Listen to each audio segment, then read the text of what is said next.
Hello fight fans and welcome back to MNMMANEWS.com.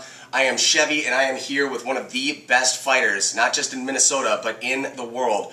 Ladies and gentlemen, Rich the Cobra Taylor. Rich, thanks so much for being with me here today. We are here at the Minnesota Martial Arts Academy, one of the top schools in the world. So many champions, so many great fighters have come out of this gym. You get to train on a daily basis with some of the best fighters in the world. What's it like being with a team like the Minnesota Martial Arts Academy? Oh, it's great. You can't pick a better place in Minnesota. I mean, we have guys going 100% here every day. A lot of people have fights around the same time. We got all sorts of, level guys. We got the top of the guys like Jacob Volkman, UFC, Nick Lentz, so, everybody's going hard. We're working the things we need to work. And, we got Greg Nelson, teaching, so, everyone knows who he is. So. Yoda himself. So, yeah, one of the best teams out there.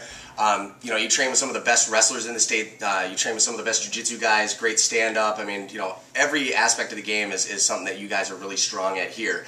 Now, you yourself, you're going to be fighting coming up on October 7th at Myth against Ashkan Marvari at 145 pounds for the Brutal World title.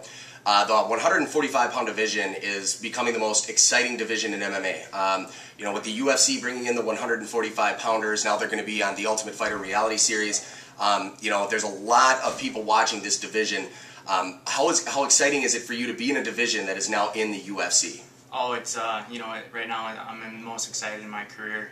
UFC, I made the 145 division, like you said. And, I think all the guys in Minnesota should be fighting like the top guys, and I think this is one of the first fights with the top guys fighting. So, hopefully they follow in this, after this fight in the steps of, putting on good fights, and I think it's going to be a good fight. Yeah, I mean, it is huge. It's rare that you get to see the two top guys in a division actually get to fight each other, and that's exactly what we have for October 7th. You're going to be fighting Ashkan. You guys are the two top 145-pounders in the state. Whoever wins this fight could be in the UFC the next day. So, it's a huge fight. It's a huge opportunity. Now, you yourself, you've been fighting for a while. You were the former Brutal champion, and you had to take a break. You had broken your hand. Tell us a little bit about what it was like to have to take, a year off, and what it's been like trying to get back to where you were. Oh, it's been tough. I mean, after breaking my hand, it was a long road back because actually they messed up on the first surgery, so I had to have two surgeries. So it was kind of a big bummer for me.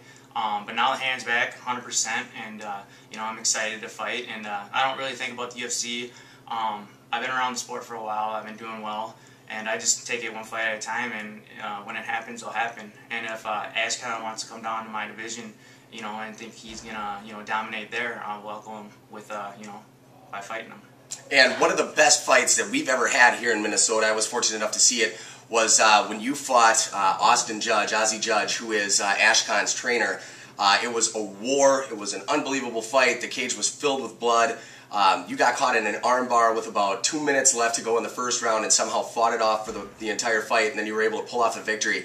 How much do you think, how big of a deal is this for Ashkan to be able to try to come into your division and, beat the man who beat the guy who trains him?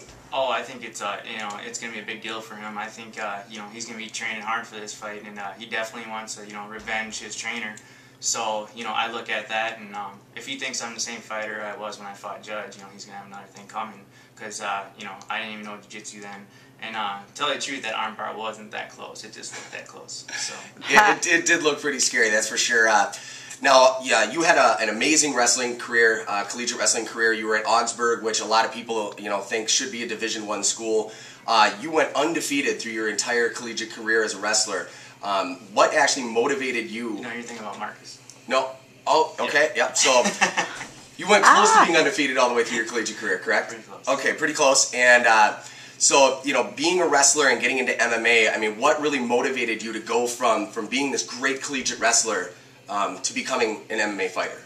Well, when I was in college wrestling, the sport was kind of taking off in Minnesota. My brother started fighting like the local shows, and we'd go watch him fight, and he'd get done working construction and go fight. So I mean, it was something exciting, something new, and I know I always wanted to do it since I saw it on TV since I was 16 years old, and now I got a chance to do it, and I fell in love with it. And I'm just putting, my career of teaching on hold right now and fight. So, I'm putting everything into it and giving all I have for, UFC shot.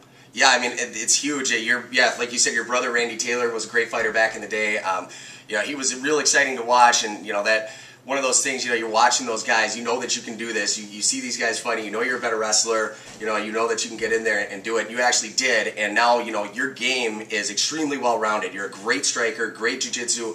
If this fight were in the Matrix, if it were taking place in the Matrix, and it could go any way you wanted it to go, how do you see this fight ending? I see me knocking him out. I think I'm going to stuff his takedowns, and but if he wants to take the ground, I have good jiu-jitsu, I have good wrestling. We can go wherever it goes. We'll see on the night of the fight. So. Yeah, it is going to be an amazing night of fights. We have there's a ton of great fights on the card. Of course, you're going to be fighting for the title, the main event. Two of the best fighters in the state, pound for pound, actually getting together and clashing. It's a pretty big deal. So. I can't wait for it. I'm really excited. I know you're excited. I know you're chomping at the bit to get back in there and really show people that you are the king of this division in Minnesota. Again, thank you so much for getting together with us. I know you're a busy guy. I know you've got a lot going on. Is there any sponsors or anybody you want to thank for helping you get here? I just want to thank my family and Minnesota Martial Arts Academy and all my training partners for pushing me for this camp, and we'll go get them on October 7th. Well, we're looking forward to it. We can't wait. Thanks again so much, Rich. It's always a pleasure. Again, ladies and gentlemen, Rich the Cobra Taylor. He's going to be fighting on October 7th at Myth Event Center in Maplewood. It's going to be absolutely amazing. You can get tickets by calling the Myth box office. And basically, we're looking at doors, I think, are going to be opening at 7. Fights are going to be at 8, so you're not going to want to miss any of the action. Again, I'm Chevy with Minnesota MMA News. Thank you so much, and remember, do not do anything I would do. Peace. We're out of here.